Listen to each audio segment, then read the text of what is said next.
নমস্কার বন্ধুরা, আমি উমি হেসেল থেকে বলছি। আজকে মহাসপ্তমী।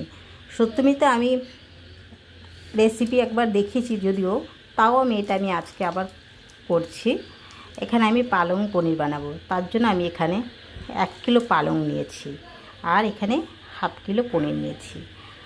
তো পালংটা আমি ভালো করে ধুয়ে জলটা ঝরিয়ে নিয়েছি। পনিরটা আমি সাইজ করে কেটে নেব, নিয়ে তারপর তোমার বাকিটা দেখাচ্ছি। একটা কড়াই বসিয়েছি, কড়াইটা গরম হয়ে গেছে। পালংগুলো এতে দিয়ে দিলাম, সমস্ত পালংটা আমি দিয়ে দেবো। আমি এখানে কোনো জল দেবো না, শুধু জাস্ট পালংয়ে যে জলটা আছে সেটা শুকিয়ে যাওয়ার জন্য। এটা আমি 1 মিনিট মতন কড়াইতে রাখবো। কড়াইটা আমি ঢাকা দিয়ে পুরো 1 মিনিট রেখে দেবো। এই বাটিটা হাফ বাটি আমি কর্ন নিয়েছি, সেটাকে আমি একটু সামান্য জলে বয়েল করে নেব। পনিরটা কাটা হয়ে গেছে, আমি পনিরটা ভেজে নেব। হয়ে গেছে, আমার পালংটা হয়ে গেছে, আমি নামিয়ে নেব। পালংয়ের জলটা আমি ঝরিয়ে নিলাম। এই জলটা আমি ফেলবো না, এটা আমার পরে কাজে লাগবে।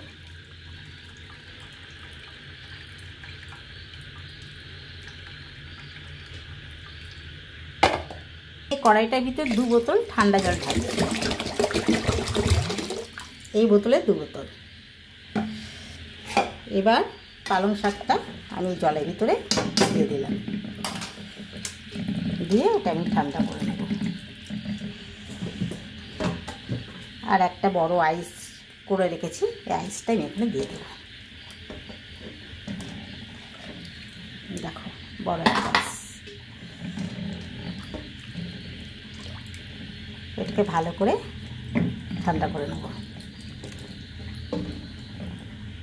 এবার আমি বরফ থেকে এখানে 1 মিনিট মতন রাখলাম, রেখে পালংগুলো সব তুলে সেঁকে নেব।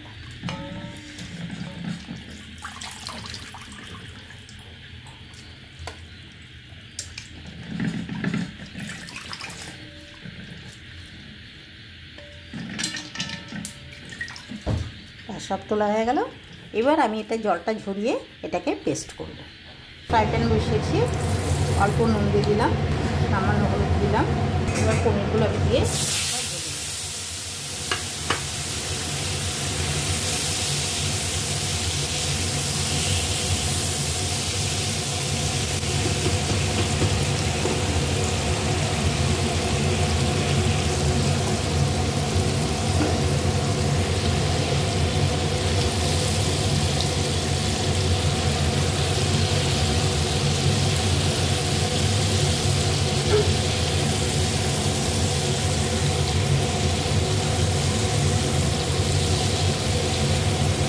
আমি কাঁচা পনিরতে পালং পনিরটা করি না। সাধারণত পনির ভেজেই করি, তবে খুব বেশি না, লাইট করে ভেজে নেব।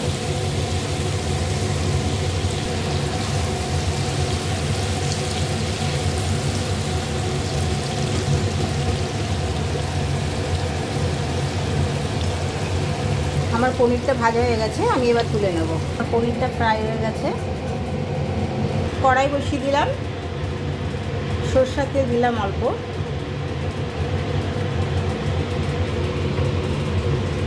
আমার পেস্ট হয়ে গেছে।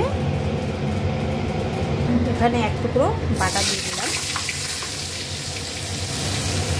গোটা গরম মশলা দিলাম, তেজপাতা দিলাম।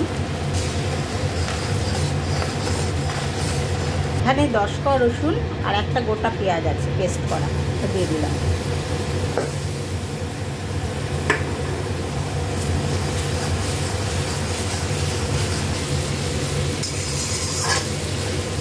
এক চামচ আদা দিয়ে দিলাম। এখানে 2টো টমেটো ছিল, সেটা পেস্ট করা ছিল, দিয়ে দিলাম। এটা কাঁচা লঙ্কা, পাকা লঙ্কা, কাঁচা লঙ্কা দিয়েই আমি এটা করছি। পেস্ট করা এটা দিয়ে দিলাম। এখানে 10টা থেকে 12টা লঙ্কা আছে। স্বাদ অনুযায়ী নুন দিলাম, হলুদ দিয়ে দিলাম।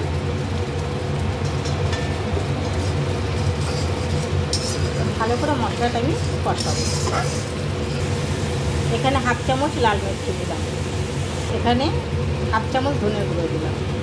এবার পেস্ট করা পালংটা দিয়ে দিলাম।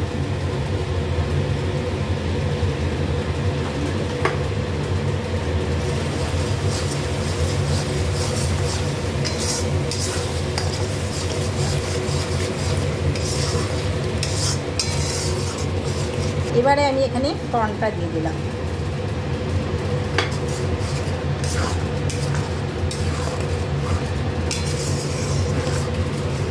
পনির যখনই করবে তখনই ঢাকা দিয়ে করবে, কেননা মারাত্মকভাবে ফোটে, এত ফোটে মানে বলার কথা না, সারা শরীরে ছিটকে ছিটকে আসে।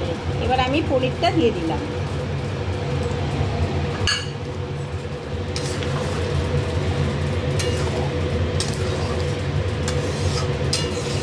পনিরটা দিয়ে আমি আরও 5 মিনিট সেটা হতে দেবো।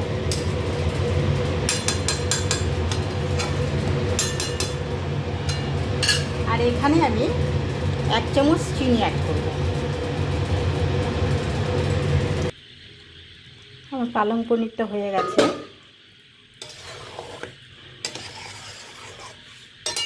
আমি একটু আজকে পাতলা টাইপের করলাম, কেন অনেকে ভাত দিয়ে খেতে চাইছে, কেন আজকে সপ্তমীতে মাছ মাংস সবাই খায়, কিন্তু আমাদের ঘরে খুব একটা চলে না, একমাত্র নবমীর দিনকেই মাংস হয়।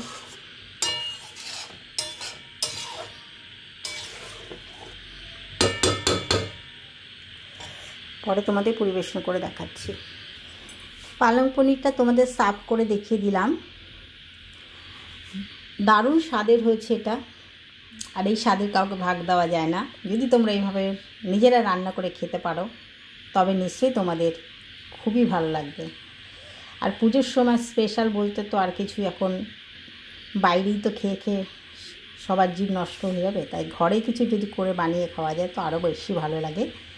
তাই তোমাদের আজকে আমি রেসিপিটা শেয়ার করলাম। যদি তোমাদের ভালো লাগে লাইক করো, কমেন্ট করো, সাবস্ক্রাইব করো। থ্যাংক ইউ, ধন্যবাদ।